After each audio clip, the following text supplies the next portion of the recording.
Today Grandma Carey's going to read some stories from a book called Once Upon a Time by Pamela Prince.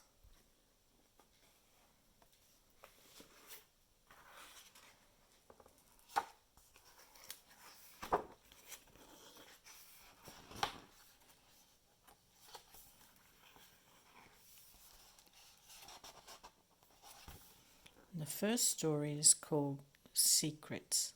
Well, it's actually a poem. I have a little secret. Please come closer, Gabrielle, and if I share it with you, will you promise not to tell? Gabby answered, I agree. I'll never make a peep. Now tell me quick, what is the news? From others we must keep.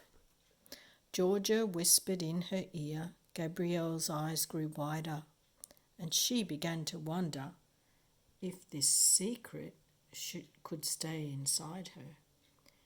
Gabby thought, I'll just tell Sue and possibly Sarah and Nell, but when I tell them, I will make them promise not to tell.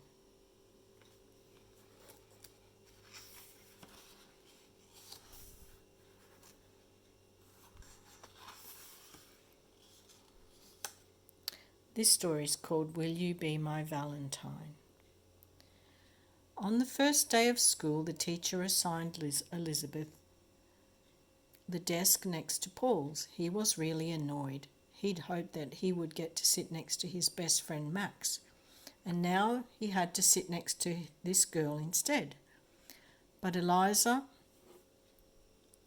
Elizabeth gave him a nice smile, and he thought she might not be so bad after all. The next day they had a little conversation.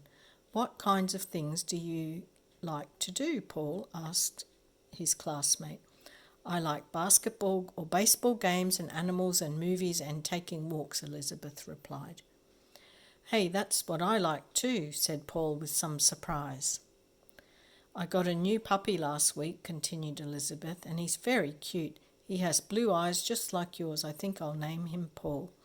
And she laughed with a mirthful, friendly sound.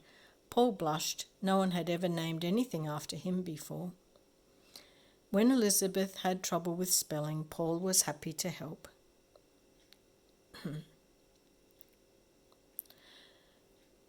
Because that was his best subject. When he had trouble with arithmetic, Elizabeth was happy to help him because that was her best subject. When he had a bad cold and stayed home in bed for a week, Elizabeth brought him his books and homework every day after school so that he could keep up. She also took him a jar of raspberry jam she'd made to help cheer him up.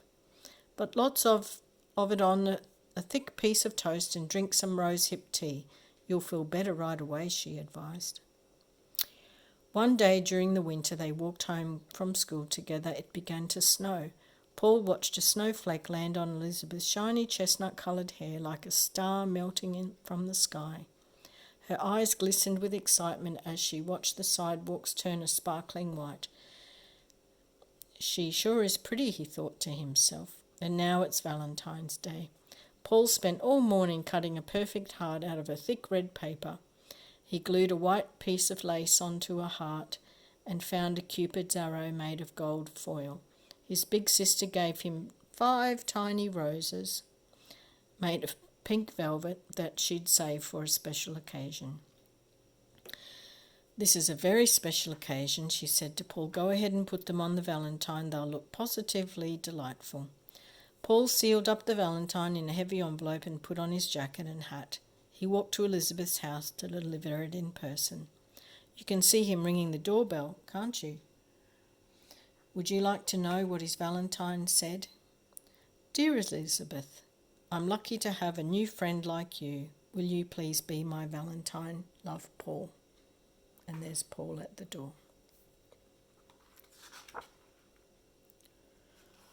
Oh, our next story is called Nicole's Washing Day. Can you see that? Nicole washing all of the dolls' clothes and pegging them on the line. Nicole's Washing Day. Nicole woke up early on that Wednesday in April, threw open the window and breathed in the fresh morning air. Then she took a good look at the two dolls next to her pillow on the bed. "Abigail," said Nicole to the black-haired doll with rosy cheeks, "I think today would be a perfect day to wash your clothes. The sun is out and the sky is blue. It smells just like spring." Abigail looked a bit sceptical. "Your clothes too, Lindsay," said to the girl to the smallest doll, who always looked surprised and generally went along with whatever Nicole wanted to do. After breakfast, she took her friends and the basket full of their clothes to the grassy hill behind the house. She found a big bucket and filled it with warm water. She lost track of how much soap she poured in, and bubbly suds oozed up and out of the pail and all over the sides. By the time Nicole started undressing the dolls, she felt a little breeze creep up over the hill. Lindsay's curls fluttered. When all the clothes were soaking in the washing tub, the breeze had grown from a whisper to a shout. And by the time she started hanging out all the garments on the line, her own apron flapped in the blustery air and her dress slapped around her legs.